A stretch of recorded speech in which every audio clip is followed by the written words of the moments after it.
এটা তো হওয়ার কথা ছিল না। সরকারের বিরুদ্ধে তো কথা না, সরকারের বিরুদ্ধে কি কথা? নির্বাচন যাতে না হয়। আমেরিকা থেকে আইসা উপদেষ্টা হয়ে গেছে। এইরকম যদি চলতে থাকে ইউনূস সাহেব, শেখ হাসিনার চেয়েও 10 গুণ খারাপ অবস্থা আপনার হবে। 20 বছর ধরে বঙ্গবীর কৃষক শ্রমিক জনতা লীগ করেন, মাইরা ফলাবেন, ফাঁসির মঞ্চে গেলেও হাসতে হাসতে দামু। পত্রিকায় আসছে 87 বছর বয়স, আপনারা তো সকলেই দেখেছেন। সে জামিনের জন্য ওকালতনামায় সিগনেচারও করে নাই। এটা তো হওয়ার কথা ছিল না। সরকারের বিরুদ্ধে তো কথা না, সরকারের বিরুদ্ধে কি কথা?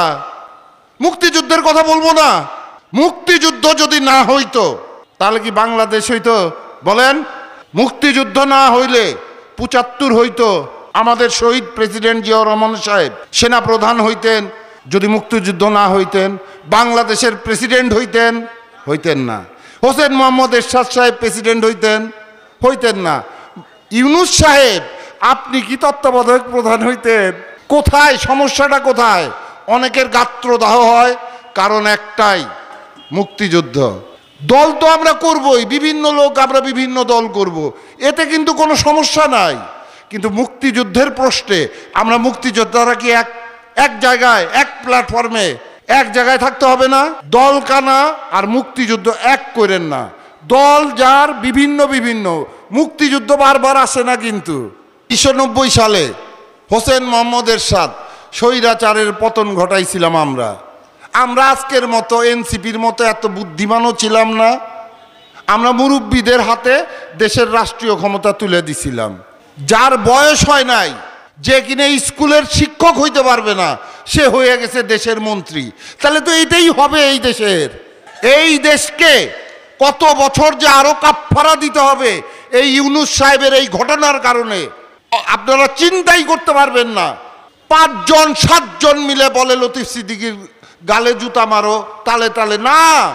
এটা লতিফ সিদ্দিকীর গালে জুতা মারতে চায় নাই, এটা মুক্তিযুদ্ধের গালে জুতা মারতে চাইছে। এটা কি আপনারা বোঝেন? এটাই মূল কথা।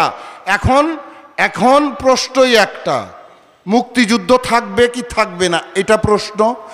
আর যেটা সবচেয়ে যারা জ্ঞানী গুণী বাংলাদেশের যারা সন্দেহ করছে, এই সব কারণটাই একটা, নির্বাচন যাতে না হয়। আমেরিকা থেকে আইসা উপদেষ্টা হয়ে গেছে। আমরা আমেরিকায় যাই না, আমরা লন্ডনে যাই না। রোহিঙ্গা গোছেও 3য় শ্রেণীর নাগরিক মনে করে এদের। কোথায় এরা আমাদের শিখাবে? এরা আমাদের কাছ থেকে শিখা যায় বাংলাদেশ কি জিনিস আগামী দিনে বুঝবো। বলেছে না বঙ্গবীর ঘাটালের মিটিংয়ে? এইরকম যদি চলতে থাকে ইউনূস সাহেব, শেখ হাসিনার চেয়েও 10 গুণ খারাপ অবস্থা আপনার হবে না, 1000 গুণ খারাপ হবে আপনার। লতিফ সিদ্দিকী সাহেবের মুক্তি যাব না ভাই।